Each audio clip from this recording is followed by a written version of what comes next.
नमस्कार दोस्तों, कैसे हैं आप लोग। उम्मीद करता हूँ आप सब अच्छे होंगे।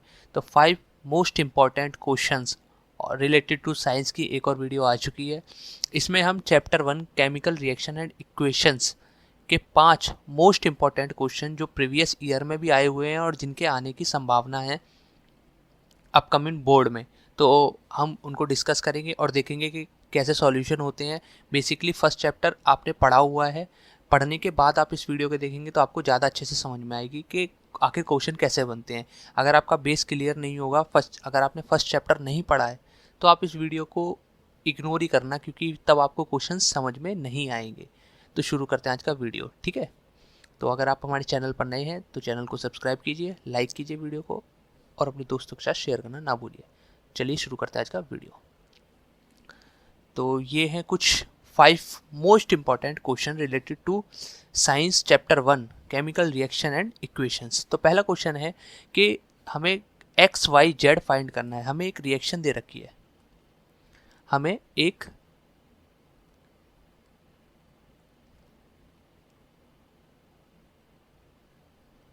ठीक है, हमें ये एक रिएक्शन दे रखी है, हमें एक ये रिएक्शन दे रखी है। इस रिएक्शन में बोला है कि आपको फाइंड करना है एक्स को, वाई को और जेड को। तो एक्स वाई जेड क्या होंगे वो देखते हैं, ठीक है। तो इसने एग्जाम एक तरह से ऑप्शन दे रखे हैं 4 कि क्या एक्स गैस होगा, अगर एक्स गैस होगा तो वाई जो है वो रिएक्शन कंडीशन होंगी उसकी जो भी होंगी, और जेड जो होगा वो गैस होगा, ठीक है। तो एक बात तो हमें समझ में आ गई कि इसको देख के कि देखो यहाँ पे एक्स है, ये वाई है और ये फिर एक्स है और ये जेड है। तो जेड तो समझ में आ गया कि जेड का गैस तय है, ठीक है। अब x यहाँ पर जो होगा, x जो यहाँ पर होगा वो दोनों में सेम होगा, यानी एक तरह से या तो सॉलिड होगा या फिर जो भी वो अपने फिजिकल जो अपनी फिजिकल स्टेट में पाया जाता है वो होगा, ठीक है। मतलब जैसे KClO3 है या फिर KCl है, ये सॉलिड फॉर्म में पाया जाता है, तो ये अपनी जो ओरिजिनल फॉर्म है जिसमें ये पाया जाता है उसमें होगा, ठीक है। तो दूसरा है x अगर सॉलिड होगा, x सॉलिड होगा, देखो लिक्विड तो नहीं होगा, y तो लिक्विड नहीं होगा क्योंकि लिक्विड की प्रेजेंस में नहीं होगी। वाई रिएक्शन कंडीशन हो सकती है, हीट हो सकती है या फिर कुछ स्पेशल कैटलिस्ट वगैरह हो सकता है। तो इसका आंसर होगा डी, जिसमें एक्स जो है वो physical state of KClO3, x जो होगा वो KClO3 की फिजिकल स्टेट होगी और KCl की फिजिकल स्टेट एक्स में होगी, और वाई जो होगा वो रिएक्शन कंडीशन होगी, ठीक है। और O2 क्या होगा, O2 गैस होगा, वो तो पहले से कंफर्म था, ठीक है। तो इसमें आप लोग जब देखोगे तो एक्स हमारा सॉलिड है, ये सॉलिड है तो ये भी सॉलिड है क्योंकि दोनों एक्स ही हैं। वाई हमारा हीट है और ये O2 है, मतलब KClO3 को जब हम हीट करते हैं तो वो KCl और O2 में ब्रेक होता है, ठीक है। सेकंड क्वेश्चन देखते हैं। सेकंड क्वेश्चन में हमसे बोल रहा है कि हमें लॉ ऑफ, ऐसा कौन सा लॉ है जो बैलेंसिंग ऑफ केमिकल इक्वेशन पे वर्क करता है। पहला क्वेश्चन ये पूछा है। दूसरे में हमसे पूछा है कि ये हमें एक केमिकल इक्वेशन दे रखी है, इसको हमें बैलेंस करके दिखाना है। ये बोर्ड 2013 में आया हुआ क्वेश्चन है और बेसिकली ये बैलेंसिंग से क्वेश्चन आ ही जाता है। तो जब भी हम किसी केमिकल इक्वेशन को बैलेंस करेंगे तो उसमें जो हमारा टॉपिक आएगा, जो हमारा लॉ वर्क करेगा वो होगा law of conservation of mass. इसका मतलब ये है कि जो हमारा law of conservation of mass कहता है कि mass can neither be created not be destroyed. Mass को ना ही हम क्रिएट कर सकते हैं ना ही उसको मिटा सकते हैं, डिस्ट्रॉय कर सकते हैं, ठीक है। और दूसरा क्या है कि the total mass of a element of a product side is equal to be the total mass of element present in reactant side. मतलब अगर एक रिएक्टेंट होगा, हम पढ़ते हैं ना, रिएक्टेंट होगा एक और एक उससे मिलके क्या बनता है, प्रोडक्ट बनता है। तो जब रिएक्टेंट का जो टोटल मास होगा इन पूरे एलिमेंट का, रिएक्टर में चाहे 100 एलिमेंट हो 100 का, और प्रोडक्ट साइड में जो टोटल मास होगा इन दोनों का मास होगा सेम। और ऐसा क्यों होगा, क्योंकि लॉ ऑफ कंजर्वेशन ऑफ मास बोलता है कि हम कुछ भी कर लें ना ही मास को एक तरह से क्रिएट कर सकते हैं ना ही मिटा सकते हैं, ठीक है। तो जब मास को हम क्रिएट नहीं कर सकते, मिटा नहीं सकते, तो जितना यहाँ पे मास होगा उतना ही यहाँ पे होगा।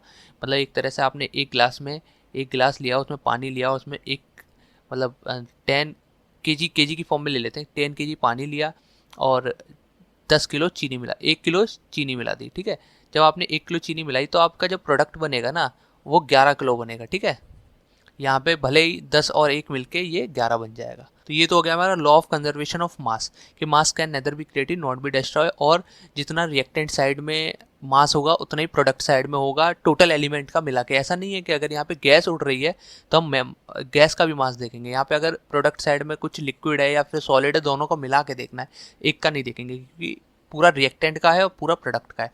ठीक है, दूसरा हमसे क्वेश्चन अगर पूछा गया था तो दूसरा क्वेश्चन हमसे पूछा था कि आप हमें ये करके दिखाना है, इसको बैलेंस करना है। तो बैलेंस कर दो, देखो Na के आगे 2 लगा दो, ठीक है, और इधर भी 2 लगाना पड़ेगा क्योंकि इधर लगाया तो इधर ही लगा दिया।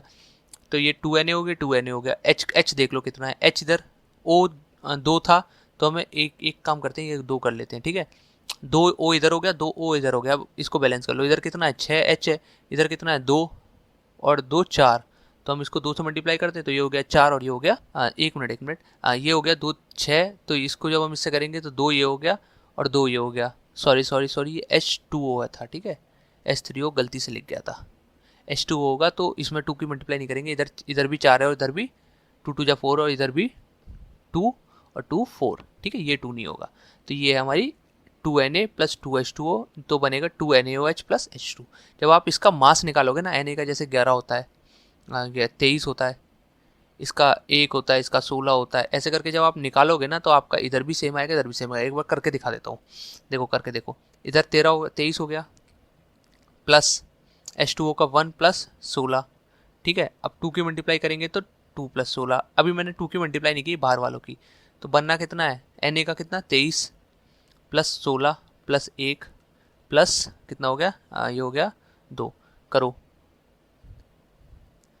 इसकी 2, इसमें 2 की मल्टीप्लाई करो, इसमें भी 2 की इसे कितना हो गया 18 इंटू 2 करो, और इधर आप 23 इंटू 2 करो। जब आप इसको सॉल्व करोगे ना तो आपका एग्जैक्ट दोनों तरफ सेम आएगा, बट आप जब पहले करोगे तो पहले आपका सेम नहीं आएगा, ठीक है।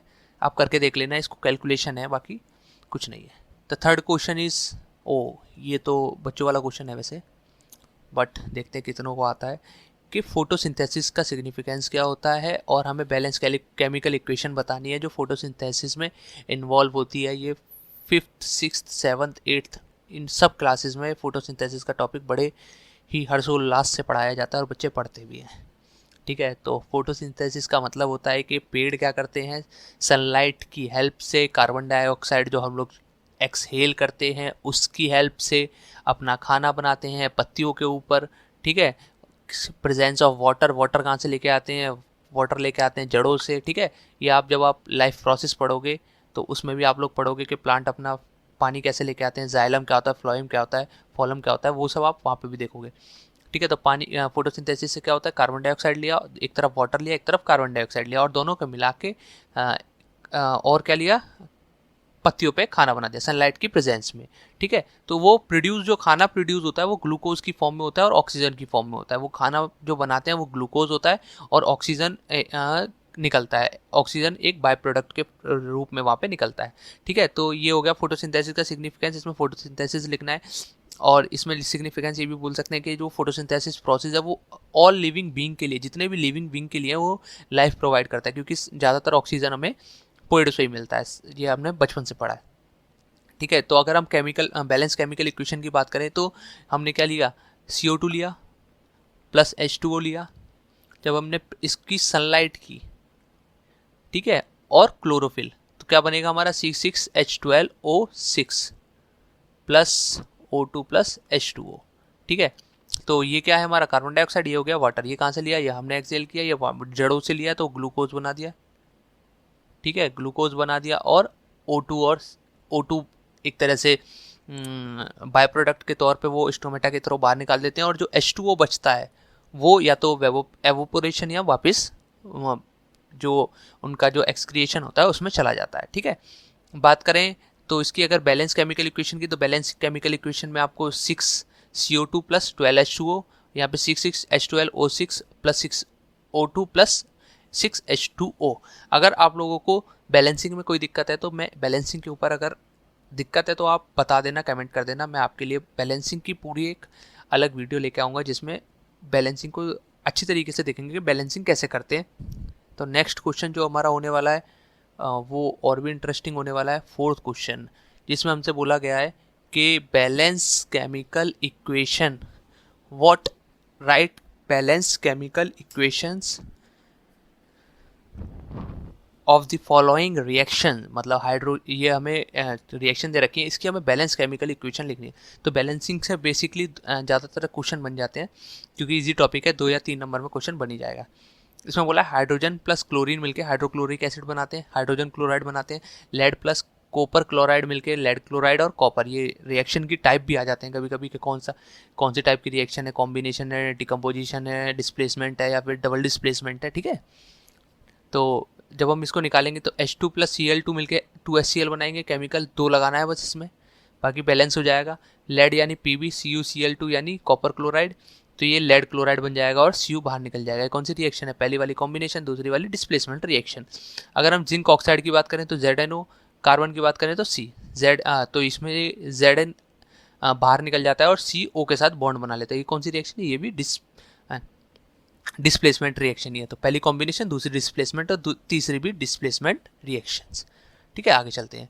तो नेक्स्ट क्वेश्चन क्या है हमारा, नेक्स्ट क्वेश्चन हमसे बोलता है कि, तो ये हमारा लास्ट क्वेश्चन होने वाला है और देखते हैं क्या है ये, 5th क्वेश्चन है।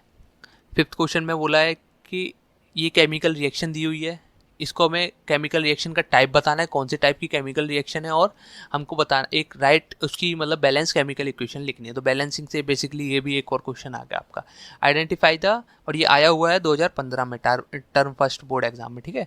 तो इसमें हमसे पूछा है कि 2HCl है प्लस H2 प्लस Cl है और 2HCl है, तो इसको मिला के जो हमारी कौन सी टाइप की रिएक्शन है, अभी ऊपर ही बताई थी कॉम्बिनेशन रिएक्शन है, तो ये लिखा हुआ है कॉम्बिनेशन रिएक्शन।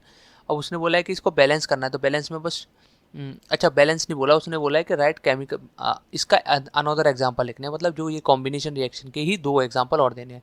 तो कॉम्बिनेशन रिएक्शन के 2 एग्जांपल देख लो, एक Na ले लो, Cl2 ले लो, 2NaCl बन जाएगा, और भी ले लो, जैसे और एग्जांपल आपको बहुत सारे मिल जाएंगे, जैसे Mg+O MgO बन जाएगा वगैरह वगैरह। तो बहुत सारे एग्जांपल हैं, आप और एग्जांपल आप बुक में से भी देख सकते हो, बाकी 2 एग्जांपल से ज़्यादा बोर्ड में पूछे नहीं जाते, ठीक है। तो आज के लिए इतना ही। अगर आपको वीडियो अच्छी लगी हो तो कृपया करके वीडियो को लाइक कर देना, कमेंट कर देना और अपने दोस्तों के साथ शेयर करना मत भूलना। धन्यवाद।